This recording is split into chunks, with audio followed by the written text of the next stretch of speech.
What's going on, everyone? Jeremy here from the quarter, and I hope you're having a wonderful, wonderful day. It looks like the kind of counter-strike is kicking up, and there's a few particular YouTubers in the crosshairs of it would look like Miss AH's little lapdog, whether that's Newsweek or that's Eve Barlow, or it's some combination of that and her PR team. It's been pretty obvious that they've gone after one particular YouTuber, including sharing his full legal name, which in my opinion, of course, constitutes doxing. Some people say that, well, his name was floating around out on the farms or something like that. I don't care. When you're Newsweek and you take like an internet, an anonymous YouTuber and you put their full legal name out there, that's done for one purpose only, and that is to intimidate them, to get them to be silent, that is to scare them. It leads to things like swattings, things of that nature once you popularize somebody's information. So maybe it's not the dictionary definition of it, but certainly when you're Newsweek and you take, you have to dig around on the farms to find somebody's name and then you publish it, that's good enough for me to constitute a doxing claim. This one is about one particular YouTuber named ThatUmbrellaGuy, who has embedded himself pretty deeply into the AHJD universe, exclusively covering it, probably racking up more views than anyone else. So of course he becomes the target. Of course, making these type of videos or articles is no problem. When CNN does it, CNN can cover the trial, Fox News can cover the trial, they can profit from it. Newsweek can cover the trial, but individual YouTubers cannot. I'm going to get into all this after a quick word from an important channel sponsor, Sheath. Huge shout out to this video's sponsor. That's right, Sheath. These boxers are designed to keep your balls off your legs. Sheath has 3 individual compartments to keep everything down there separate and cool and comfortable. And hey, since they've been a long-time sponsor, I've heard from many of you who have tried out Sheath and really love it. They were invented by a U.S. Army soldier who came up with the idea for Sheath during his second tour in Iraq, where it was hot as heck and his boys needed to breathe. And on top of all sorts of awesome designs for Sheath, they've added all sorts of winter items, hoodies, gator necks, and all sorts of base layers. Head on over to the link in the description and pinned comment down below. Use my promo code to save and support the channel and keep everything nice, cool, and dry. I know it may be weird to be thinking about, trying out new undergarments, especially if you're a dude, but you've got like no risk whatsoever. And I really strongly suggest, especially coming into summer here, it'll be worth at least trying them out. Now, there's an article in Newsweek, which I'm only going to briefly cover because it does share the personal private information of this particular YouTuber. This via Jamie Burton. YouTuber's videos dragging AH may make him up to $64,000 a month. Now, this is a common thread with mainstream media. They go to Social Blade and they take the top tier earnings, and they use that because that's the most, eye-popping number. I can tell you as somebody who's YouTubed for 10 years plus, I've literally never come anywhere near the top number, the top line revenue that Social Blade says I do. The only thing Social Blade is useful for is subscriber growth or viewership data. I find that to be entirely accurate. The revenue is at best a guess. Especially with a particular topic like this, with anybody who would do like 5 seconds research knows that it's extraordinarily difficult to get videos on this woman monetized on this platform. It's almost always getting hit with the yellow check mark of sadness. And, in general, sponsors don't want to be on these videos, but thankfully, Sheath doesn't care. And they're a strong supporter of my channel. So you're never going to be in the top tier of earning. He also writes, Newsweek's Jamie Burton just doxed ThatUmbrellaGuy in an article for covering the trial. And this is all kind of in this aftermath. You see Eve Barlow, who called herself a journalist at some point, I guess, or something, is on this like crusade to defend her friend. She's a friend of allegedly Miss AH, so she wants to defend her. Apparently, she's got a fancy blue check mark and no reason to have it. So, of course, that's awesome. 106 quote tweets and 36 likes. Of course, these type of articles, you know, these hit pieces are often better to just flat out ignore. But I wanted to show support for That Umbrella Guy. I knew him a long time ago when he needed some help with some stuff going on. And I've been happy to see him grow. Everybody has their thing that they get big covering. For me, it was Brie Larson, or maybe The Last of Us 2 or Fallout 76.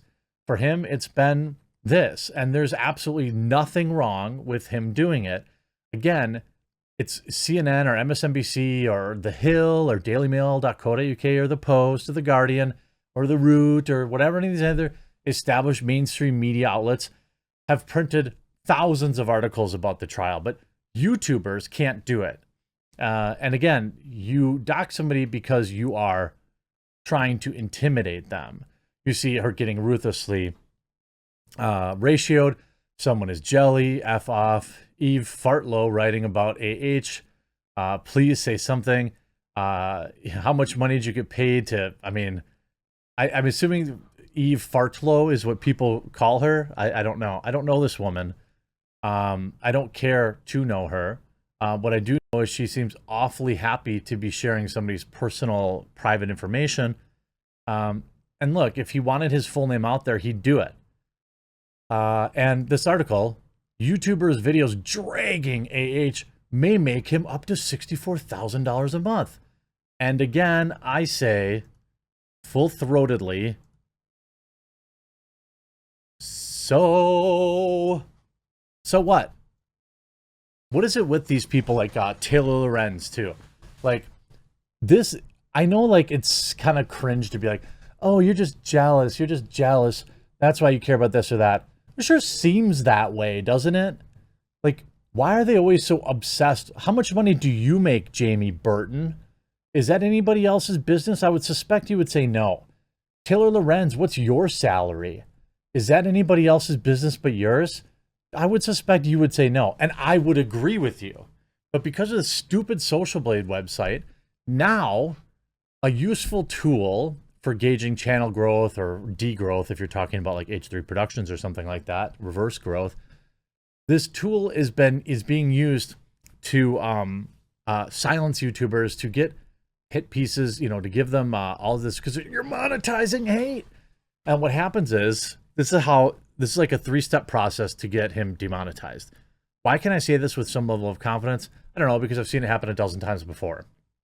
This article comes out, then they send it to YouTube and they say, do you have any comment on this relatively insignificant YouTuber? And I mean, from YouTube's perspective, right? It's not PewDiePie, it's not Mr. Beast. Do you have any comment on this person who's profiting misogyny and harassment?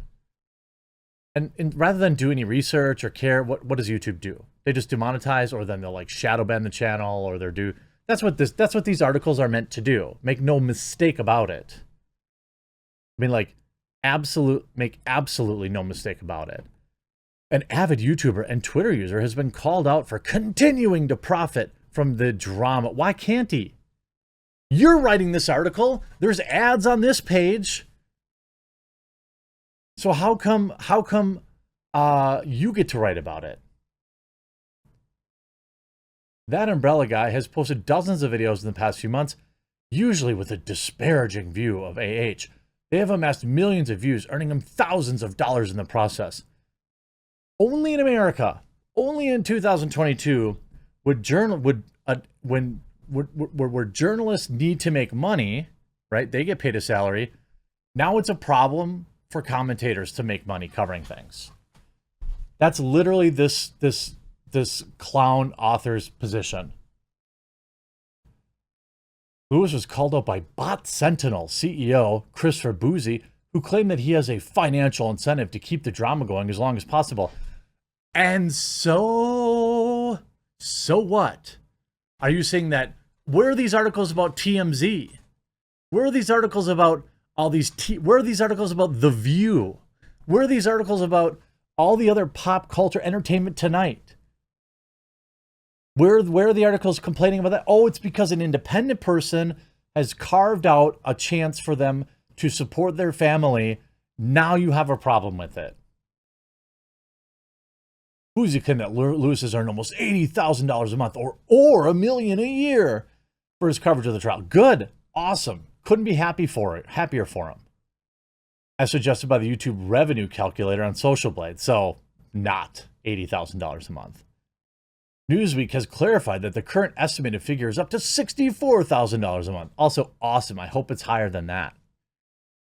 He claimed that YouTube was incentivizing a malicious individual to publish content that breaks its own policies on content it can publish.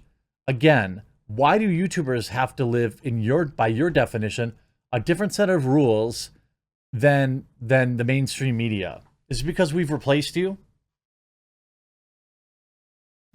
Eve Barlow has now posted her public support for her friend several times, backed up Boozy's assessment. She called That Umbrella Guy a so-called YouTube journo. Well, the dude's got hundreds of thousands of people tuning into his content. I'd say jealous much? Now, That Umbrella Guy has posted several videos over the duration of the trial. The clickbait style, again, you mean literally every YouTuber, featured on the thumbnails include busted, Heard admits hope hacks. You mean hoax? You couldn't even get a simple edit? Makeup artist betrays her. So, again, overall his channel's amassed 95 million views, a large portion of which have been in the past year. Boozy told Newsweek that his company, Bot Sentinel, is one of the few dedicated to creating public awareness. And its mission statement is to help fight disinformation and targeted harassment online. Though this often involves targeting bots on Twitter, Boozy said a significant portion of our research is on human-controlled accounts like that of That Umbrella Guy.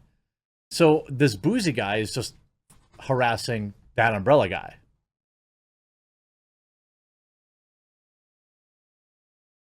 The article also claims that they reached out to That Umbrella Guy, and that too was a lie.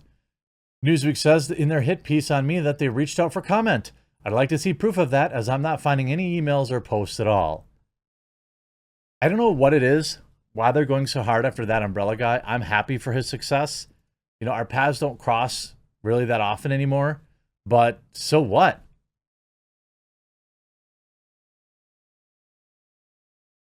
I mean, good for him.